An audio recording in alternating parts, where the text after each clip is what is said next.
মধ্যপ্রাচ্যে বাড়তে থাকা উত্তেজনার মধ্যে নতুন করে আলোচনার কেন্দ্রে উঠে এসেছেন ইসরায়েলের প্রধানমন্ত্রী বেনিয়ামিন নেতানিয়াহু। সম্প্রতি এক আন্তর্জাতিক টিভি চ্যানেলকে দেওয়া তার একটি সাক্ষাৎকারের ভিডিও সামাজিক মাধ্যমে ভাইরাল হয়েছে, যেখানে তিনি তার পরবর্তী মিশনের কথা জানিয়েছেন। সাক্ষাৎকারটি ইতিমধ্যে কয়েক লাখ বার দেখা হয়েছে ফেসবুক, এক্স, ইনস্টাগ্রাম ও টিকটকের মতো বিভিন্ন প্ল্যাটফর্মে।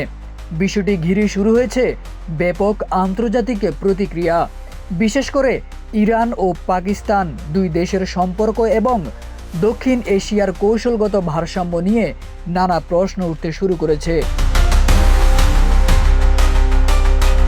ভিডিওতে নেতানিয়াহু দাবি করেন, ইরানে হামলা চলছে আর পরবর্তী লক্ষ্য হতে পারে পাকিস্তান, আর সেটা হবে ভারতের সহযোগিতায়। তার এই বক্তব্য আন্তর্জাতিক অঙ্গনে তীব্র আলোড়ন সৃষ্টি করেছে। ভিডিওতে নেতানিয়াহু আর বলেন, বর্তমান প্রেক্ষাপটে পাকিস্তানের উচিত হবে দ্রুত একটি কৌশলগত সিদ্ধান্ত নেওয়া। তার ভাষায়, এখন পাকিস্তানের উচিত হবে কিভাবে তারা একটি বুদ্ধিমান কৌশলের মাধ্যমে ইরানের পাশে দাঁড়িয়ে নিজেদের অস্তিত্ব রক্ষা করবে এই সুযোগে। বিশ্লেষকদের মতে নেতানিয়াহুর এমন মন্তব্য মধ্যপ্রাচ্য ও দক্ষিণ এশিয়ার কৌশলগত উত্তেজনা আরও বাড়িয়ে তুলতে পারে। বিশেষ করে ভারত ও পাকিস্তানের সম্পর্কের প্রেক্ষাপটে এই মন্তব্য অত্যন্ত স্পর্শকাতর বলে মনে করা হচ্ছে।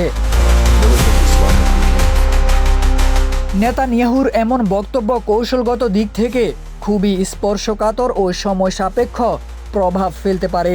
এটি শুধু একক মন্তব্য নয়, বরং এর পরিণাম নির্ভর করবে দেশগুলোর প্রতিক্রিয়ার উপর।